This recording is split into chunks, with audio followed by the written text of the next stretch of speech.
तो जीवन में साथियों गुरु का होना अत्यंत आवश्यक है। गुरु बिन ज्ञान नहीं रे, बिना गुरु के ज्ञान संभव नहीं है। साथियों आपको एक सत्य घटना बताऊं, ये सत्य घटना है। एक व्यक्ति पहुंचा अपनी दुकान पर, ध्यान से सुन रहे हो ना, बारिश का मौसम था, बरसात हो रही थी। उसके बाद उसकी दृष्टि पहुंची दुकान के ठीक सामने, बड़ी तेज मूसलाधार बारिश, और बारिश में वो देखता है कि दुकान के सामने दो व्यक्ति खड़े हैं। पहचानने की कोशिश किया, लगा कि कोई परिचित है। दुकान से बाहर निकला, छाता लिया और उन दोनों व्यक्तियों तक पहुंचा। वहां पहुंच करके क्या किया, देखता है कि वहां पे जो दो व्यक्ति खड़े थे वो कोई और नहीं है। वो दो व्यक्ति, एक उनके स्वयं गुरु हैं और एक साक्षात उनके भगवान हैं, जो वो आदमी दुकान में था। अपने गुरु और अपने भगवान को साक्षात देखता है, मन भाव विवल हो गया, तुरंत निवेदन किया और दुकान में अंदर ले आया। साथियों अंदर लाने के पश्चात बिठाया अपने गुरु को भी, अपने भगवान को भी। बेचारा चिंतन करने लगा कि पहले प्रथम प्रणाम किसको किया जाए। कबीरदास जी ने तो कह दिया कि गुरु गोविंद दो खड़े, काके लागू पाए, बलिहारी गुरु आपनो गोविंदियो बताए। तो इस दृष्टि से पहले गुरु को प्रणाम करना चाहिए। गुरु को प्रणाम करने गया तो गुरु ने हाथ पकड़ लिए और गुरु ने कहा कि पहले भगवान है भैया, भगवान को प्रथम प्रणाम। भगवान को प्रणाम करने के लिए जो ही झुका, भगवान ने हाथ पकड़ा, बोला गुरु से पहले भगवान को प्रणाम। भगवान तक पहुंच इसलिए होती है क्योंकि गुरु की कृपा होती है, इसलिए पहले गुरु को प्रणाम करो। बेचारा फिर गुरु को प्रणाम करने गया, गुरु ने फिर हाथ पकड़ा, बोला ये सत्य है कि गुरु की कृपा से भगवान मिलता है, पर भगवान की कृपा से ही गुरु भी मिलता है, इसलिए पहले भगवान को प्रणाम। बेचारा विवश होकर के भगवान की तरफ फिर से गया, और साथियों भगवान की तरफ जैसे ही पहुंचा वैसे ही भगवान ने फिर हाथ पकड़ा, बोला ये भी ठीक है कि मेरी ही कृपा से तुम्हें गुरु मिलता है, पर गुरु तुम्हें योग्य बनाता है। अगर तुम्हें योग्य न बनावे तो तुम हम तक पहुंच नहीं सकते, इसलिए प्रथम प्रणाम गुरु को। फिर गया गुरु के पास, गुरु ने कहा सत्य है कि मैंने तुम्हें योग्य बनाया है, लेकिन भगवान वो है जिसने तुम्हारे गुरु को भी बनाया है, इसलिए भगवान बड़ा है, पहले भगवान को प्रणाम करो। फिर गया बेचारा भगवान के पास, भगवान से कहने लगा कि गुरुजी ने कहा आपने गुरुजी को ही बनाया है, इसलिए प्रथम प्रणाम आपको। भगवान मुस्कुराए, कहने लगे कि बेटा तुझे भी मैंने बनाया, तेरे गुरु को भी मैंने बनाया, लेकिन हमारे यहाँ एक विधान है कि यहाँ वही आ सकता है जिसके जीवन में पात्रता हो, योग्यता हो, भक्ति हो, भावना हो। लेकिन गुरु के जीवन में गुरु को कोई भी अपना सकता है। गुरु कभी अपने शिष्य की पात्रता नहीं देखता, योग्यता नहीं देखता, वो ये नहीं देखता कि शिष्य मैला है कि कुचैला है कि पवित्र है। जिस तरीके से कीचड़ में सने हुए बच्चे को माँ उठा करके नहलाकर स्वच्छ कर देती है और बच्चा पुनः मुस्कुराने लगता है, उसी तरह गुरु भी बिना मैल कुचैल देखे अपने शिष्य को अपनी बाहों में भर लेता है और अपने शिष्य को अपने तप की शक्ति से उसके भीतर के मैल को हटाकर मिटा करके स्वच्छ सुंदर बना देता है। तब तुम मुझ तक पहुंच पाते हो। इसलिए गुरु का स्थान बहुत बड़ा है। और साथियों मैं तो स्पष्ट आपसे कह दूं कि ये दुनिया बड़ी कठिन है, यहाँ पर यात्रा करना बड़ा कठिन है, इसलिए गुरु की उंगली पकड़ लो तो यात्रा आसान हो जाती है। अच्छा ये बताओ, आप कहीं साइकिल से जाओ वो आसान है या फिर ट्रेन में बैठ करके जाओ तो आसान है? बताओ, ट्रेन में बैठने पर कोई चिंता होती है या साइकिल चलाने पर? साइकिल चलाने पर चिंता होती है ना, साइकिल चलाते रहना पड़ेगा, कभी ब्रेक मारना, कभी क्लच मारना, कभी दुनिया भर की दिक्कतें आती हैं, कभी उतरना, कभी चैन उतर जाए तो कभी हवा पंचर हो जाए, तमाम दिक्कतें। और ट्रेन में क्या करना है, बस टिकट लिया, बैठे और चल दिए, अपनी जिम्मेदारी खत्म, चाहे सो जाओ, चाहे खाओ, चाहे कुछ भी करो, कोई दिक्कत नहीं, कोई पूछने वाला नहीं, जहां आपको जाना है वहां ट्रेन आपको पहुंचा देगी। बस जीवन में गुरु को अपनाने का बिल्कुल यही मतलब है कि दुनिया के इस भाग दौड़ में हम साइकिल लेकर के क्यों भटक रहे हैं? गुरु से नाता जोड़ें और विश्वास का टिकट लेकर श्रद्धा की सीट पर विराजमान हो जाएं। उसके बाद ट्रेन की गाड़ी गुरु चलाता चला जाएगा। साथियों, अपने आप मंजिल तक हम लोग पहुंचते चले जाएंगे। इसलिए साथियों, जीवन में गुरु का स्थान होना ही चाहिए। मैं आपको एक सत्य घटना बताऊं कि दुनिया में चलना कितना कठिन है। आप लोग भी अनुभव करते होंगे कि इस दुनिया में चलना बहुत कठिन है। एक आदमी था, वो हमेशा नीचे मुंडी करके जाता था और जब किसी से लड़े तब कहता था बड़े गधे हो यार। उसका नियम यही था कि वो नीचे मुंडी करके ही जाए और जब लड़ जाए तब कहे यार बड़े गधे हो यार। एक दिन जा रहा था, वो सच में गधे से ही लड़ गया। उसकी आदत थी, जब लड़ जाता था तो कहता था कि बड़े गधे हो यार। और जैसे ही गधे से लड़ा, बोला बड़े मुंडी ऊपर की, गधा बोला अरे अब आप तो आप ही हैं, अब आपको क्या कहें। दुनिया को तो हम गधा कहते थे, आप तो खुद ही गधा है, आपकी क्या गलती। तो सोच लो दुनिया में चलना कितना कठिन है। एक आदमी छत पे टहल रहा था गुटखा खा करके, बात बात में नीचे थूक देता था। और नीचे से यात्री जा रहा था, जोर से थूक दी, उसके सिर पे गिर गया। ऊपर झांक करके देखा, बोला भैया नीचे देख के नहीं थूक सकते। तो ऊपर वाला आदमी बोला तो ऊपर देख के नहीं चल सकते। तो सोचो दुनिया में चलना कितना कठिन काम है। इसलिए सबसे अच्छा ये है कि न नीचे देखो, न ऊपर देखो, न दाएं देखो, न बाएं देखो। फिर से कह दूं, विश्वास का टिकट लेना बहुत जरूरी है। बिना टिकट के यात्रा करना अपराध है।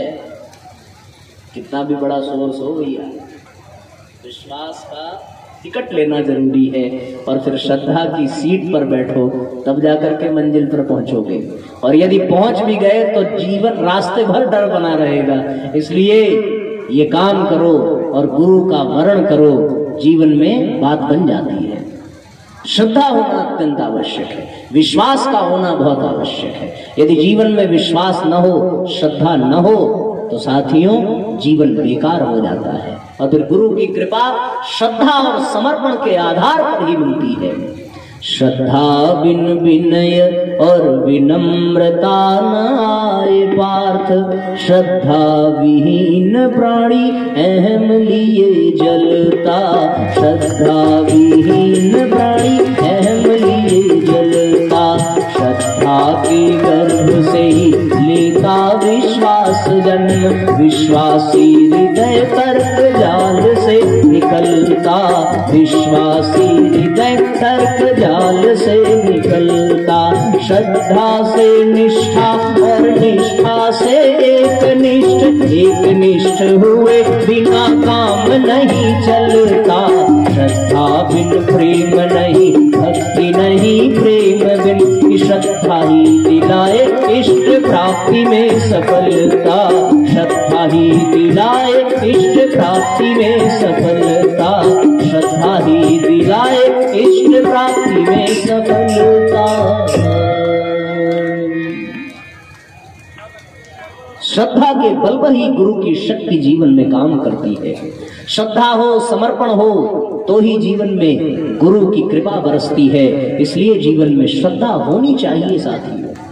इस दुनिया में चलना बहुत कठिन है। दुनिया में कई तरह के संबंध होते हैं। जिस परिवार में आपने जन्म लिया तो वहां पारिवारिक संबंध बन जाता है। जो आपके मित्र बने उनसे आपका मैत्रिक संबंध बन जाता है। आप समाज में जिनके साथ उठ रहे हैं, बैठ रहे हैं, मिल रहे हैं, जुल रहे हैं, उनसे सामाजिक संबंध बन जाता है। आपके जो राजनेता हैं, जिन्हें आप वोट देते हैं, उनसे राजनीतिक संबंध बन जाता है। लेकिन साथियों, जीवन में ये सारे संबंध मिट जाते हैं, समाप्त हो जाते हैं और इन सब संबंधों से सिर्फ और सिर्फ दगा मिलती है। किसी दार्शनिक ने बहुत सुंदर बात कही थी कि अद्भुत यह संसार, यहाँ पर कोई किसी का सगा नहीं, फिर भी कौन है ऐसा जिसका दिल दुनिया से लगा नहीं। सभी समझते, सभी जानते, किंतु न कहना कोई मानते, अपना बना के अपनों से ही किसने खाया दगा नहीं। सब दगा खाते हैं, सब भुगतते हैं साथियों। इसलिए संबंध बनाना ही है तो एक ऐसे शक्ति से संबंध बनाओ जिसे गुरु कहा जाता है, जिसे गुरुदेव के रूप में स्वीकार किया जाता है। मित्रों, गुरु और भगवान का ही एक ऐसा संबंध है जिसमें कभी धोखा मिल नहीं सकता। आज तक तो किसी ने धोखा नहीं पाया और दावे के साथ कहता हूं आप भी धोखा कभी नहीं पा सकते। और जिस गुरु के सानिध्य में आप बैठे हैं, परम पूज्य गुरुदेव, जिनको आप देखते हैं तो एक बुजुर्ग की काया में मालूम पड़ता है कोई परिवार का अभिभावक हो, पर गुरुदेव के व्यक्तित्व पर यदि प्रकाश डालूं तो साथियों मन गदगद हो जाता है, आश्चर्य का ठिकाना नहीं रहता। हरिद्वार में ही कार्यक्रम चल रहा था कंथल में, देवरहवा बाबा शिष्यों को दीक्षा देने वाले थे और साथियों गायत्री परिवार के भी बहुत से लोग दीक्षा लेने वहां गए थे। आप विश्वास नहीं करोगे, दीक्षा का क्रम प्रारंभ करने से पहले देवरहा बाबा ने हाथ से इशारा करते हुए कहा था कि भैया आप खड़े हो जाओ, दीदी आप खड़े हो जाओ, माताजी आप खड़े हो जाओ और आप सब खड़े होकर के एक किनारे हो जाओ। मैं आपको दीक्षा नहीं दूंगा क्योंकि आपका खाता परम पूज्य गुरुदेव श्री राम शर्मा आचार्य के यहाँ चलता है। आपके वही गुरु हैं जिनको मैंने भी अपना गुरु माना है। इसलिए साथियों ऐसा गुरु बड़े नसीब से मिलता है। आपने पथिक जी महाराज के बारे में सुना होगा, ब्रह्मवर्चस्व शोध संस्थान के ठीक सामने उनकी समाधि बनती जा रही थी, आधी ही बनी क्योंकि उन्होंने बनने से रोक दिया था। साथियों उनके गुरु थे नागरदास जी और उनके गुरु, उनके बारे में यह कहा जाता है कि एक बार गंगा जी में लक्ष्मण झूला से उन्होंने छलांग लगाई और 7 घंटे तक गंगा जी से बाहर न निकले। निकलने के बाद पूछा बाबा कहाँ गए थे, तो उन्होंने कहा था कि ऋषियों के संसद की मीटिंग चल रही थी, उसमें मैं बैठ करके चर्चा कर रहा था। उन्होंने ही पथिक जी महाराज से कहा था कि बेटा तुम जहां रहते हो उस स्थान का महत्व जानते हो? पथिक जी ने कहा कि जानता हूं, हरिद्वार है, बगल में ब्रह्मवर्चस्व है, हमारी समाधि भी वहां बनने जा रही है, शांति कुंज है। गुरुदेव उनके मुस्कुराए, कहने लगे कि बस इतनी ही महिमा उस स्थान की नहीं है, यदि वास्तव में तुम्हें उस स्थान का महत्व समझना है तो शांति कुंज चले जाना और वहां पर आचार्य श्री राम रहते हैं, उनका जाकर के दर्शन करना तो तुम्हें एक ही शरीर में, एक ही काया में ब्रह्मा विष्णु महेश तीनों के साक्षात दर्शन मिलेंगे। इस समय उनसे बड़ी अवतारी सत्ता इस दुनिया में और कोई नहीं है। इसलिए तुम अपने जीवन को धन्य बनाओ। और साथियों ऐसे गुरु के संरक्षण में हम सब यहाँ बैठ करके ये कथा सुन रहे हैं, ये हम सबका परम सौभाग्य है, न जाने किन जन्मों का सौभाग्य है। ऐसा गुरु न भूतो न भविष्यति कभी हुआ ही नहीं। दुनिया के रिश्ते धोखा दे सकते हैं पर ऐसा गुरु कभी नहीं मिल सकता। इसके एक नहीं अनेकों उदाहरण हैं। परम पूज्य गुरुदेव को गुरु के रूप में वर्ण करना, किन किन लोगों ने दीक्षा ली है, जरा हाथ ऊपर उठाइए। तो साथियों जिन लोगों ने ली है वो तो बहुत भाग्यशाली है, और जिन लोगों ने नहीं ली है वो भी जान लें कि आज के बाद फिर शायद भविष्य में अवसर न मिले। इसलिए आज रात में सोने से पहले गुरुदेव के चित्र को देख करके जाना और सोने से पहले नेत्र बंद करना और नेत्र बंद करने के पश्चात एक ही भाव करना कि क्या आप मुझे अपने शिष्य के रूप में स्वीकार करोगे, क्या आप मेरे गुरु बनोगे। बस इतना ही प्रार्थना करना साथियों। उसके बाद आप देखना आपकी चेतना में परम पूज्य गुरुदेव काम करेंगे और आप कल सुबह यज्ञ में यहाँ आकर के दीक्षा संस्कार संपन्न करोगे। ये चिंता मत करना कि आप जो खा रहे थे वो खा नहीं पाओगे, आप जो पी रहे थे वो पी नहीं पाओगे। मैं तो आपसे कह रहा हूँ, अब ये तो हम ही लोगों के लिए खाने पीने के लिए बना है। अब कहाँ कुत्ते वगैरह तो कहाँ मांसाहार खाते हैं, वो तो मैंने अभी बताया कि वो होटलों में रह रहे हैं, बड़े बड़े घरों में रह रहे हैं, वो तो बिस्किट और दूध पी रहे हैं। आजकल के कुत्तों की और बिल्लियों का क्या भैया वक्त होता है। अभी हम लोगों ने एक मूवी देखी थी दे दनादन, किसने देखी? अक्षय कुमार की आई थी ना, उसमें वो कुत्ते की कहानी है, वो क्या नाम था? अरे इंटरटेनमेंट नहीं, वो एक और मूवी थी ना, उसमें कुत्ते का नाम था, मुझे याद नहीं आ रहा है। क्या व्यवस्था थी कुत्ते की भाई, एसी में सोता था फर्स्ट क्लास, 2-2 3-3 नौकर लगे थे। तो आजकल जानवरों की स्थिति कुछ और है। हम लोगों की स्थिति अभी जानवरों जैसी हो गई है। हम लोगों को जो इंसानों को खाना चाहिए वो हम लोगों को अब नहीं खाना है, जो जानवरों को खाना चाहिए अब वो हम लोगों को खाना है। ठीक है ना। शराब वराब पीने का भैया बहुत फायदा है। मैं तो कहता हूँ कि पिया करो। शराब पीने का मैं फायदा गिनाऊं, मैंने तो अनुभव किया है। शराब पियो तो पहला फायदा कि इंसान को बिना सीखे इंग्लिश बोलना बहुत अच्छा आ जाता है। आपने देखा होगा कि जो शराब एक बार पी ले, क्या शानदार अंग्रेजी बोलता भाई साहब, बिना स्पीकिंग, मतलब लगता है कि वो उसको स्पीकिंग इंस्टीट्यूट चलाना चाहिए, एकदम शानदार इंग्लिश। और दूसरा मैंने देखा ये है शराबियों का कि जो शराब पी लेता है उसको ब्रह्म ज्ञान जागृत हो जाता है। वो फिर सीधे आत्मा परमात्मा की बात करता है, वो छोटी मोटी बात करता ही नहीं है। उसका तार जुड़ जाता है, इतना खतरनाक हो जाता है कि सीधे ब्रह्म ज्ञान की बात करता है। शराबियों को तो हमने देखा है। और एक तीसरी बात शराबियों की हमें बड़ी विशेष लगती है कि उनके लिए सब एक समान है। क्या गंगा जल और क्या कीचड़, क्या मखमल के बिस्तर और क्या गांव में बहने वाली नाली, सब उनके लिए एक समान है। उनको कोई भेदभाव नहीं है। वो आराम से कहीं भी सो जाते हैं। और मजे की बात यह है कि उनको न सांप काटता है, न मच्छर काटता है, न बिच्छी काटता है, क्योंकि सब बाबा भोलेनाथ के हैं। जो कहता है तो अपनी बिरादरी में आ गया, इसको क्या परेशान करना। तो ये जो खाने पीने वाली चीज है ये आप खाते पीते रहो, इसका बड़ा लाभ है। और रह गई मांस की बात, तो अब मैं कितनी तारीफ करूं। अगर आप लोग को लगता है कि ये इंसानों के खाने की चीज है तो फिर आप लोगों को गलत कौन ठहरा सकता है। हमें भी लौट के बनारस जाना है भाई, हमारा भी परिवार है। लेकिन साथियों, हंसी मजाक की बात अपनी जगह है, पर हम इंसान हैं। इंसान बन करके रहें, हैवान बन करके, शैतान बन करके, राक्षस बन करके जीना बेकार है। चलो नहीं छूटती तो कोई बात नहीं, एक बार गुरुजी से जुड़ जाइए, गुरुदेव की शक्ति काम करेगी तो जीवन में अपने आप सारी चीजें, गंदी आदतें, बुरी आदतें छूटती चली जाए, सब बदल जाएगा। बस एक बार आ जा गुरुदेव की शरण में। तो साथियों, जब जीवन में गुरु आ जाता है तो जीवन धन्य बन जाता है और पात्रता का विकास होता है। पात्रता का विकास करने के लिए साथियों हमें अपने जीवन में गुरु के अनुशासन को शिरोधार्य करना पड़ेगा। ऐसा गुरु हमें नहीं बनना है, ऐसा शिष्य नहीं बनना है। एक शिष्य था, उसके गुरु ने उससे कहा कि बेटा बारिश हो रही है, गाय भीग रही है, जाकर के छोड़ दो। क्या कहा गुरु ने शिष्य से? जाके गाय छोड़ दो। अब शिष्य भी 2 हाथ आगे, बोला अरे गुरुदेव, बंधन से मुक्त करने का काम तो आपका है, हम तो खुद बंधन में बंधे, हम क्या किसी को मुक्त करेंगे। ऐसे इसे भी शिष्य हैं। तो गुरुजी ने सोचा कि चेला नहीं, गुरु ही मिला है।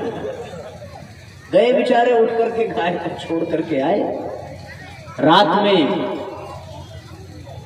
दीपक जल रहा था। सोने से पहले गुरुजी ने कहा कि बेटा दीपक जरा बुझा दे, रात हो गई है, सोने का वक्त हो गया है। शिष्य ने कहा महाराज, रजाई में घुसने के बाद कौन निकल सकता है।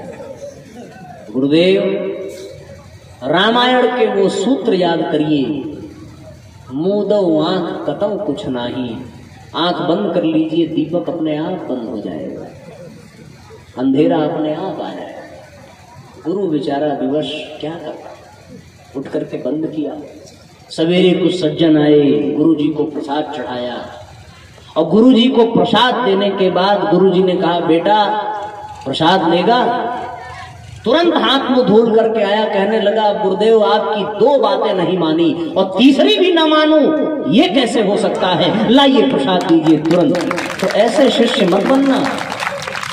शिष्य ऐसे बनना तो गुरु के अनुशासन का पालन कर सके, गुरु के बताए रास्ते पर चल सके, ऐसा भाव हो। ऐसे शिष्य बनना साथियों, तब जाकर के बात बनेगी। और यदि ऐसे शिष्य ना बने तब तो फिर बात बिगड़ जाएगी।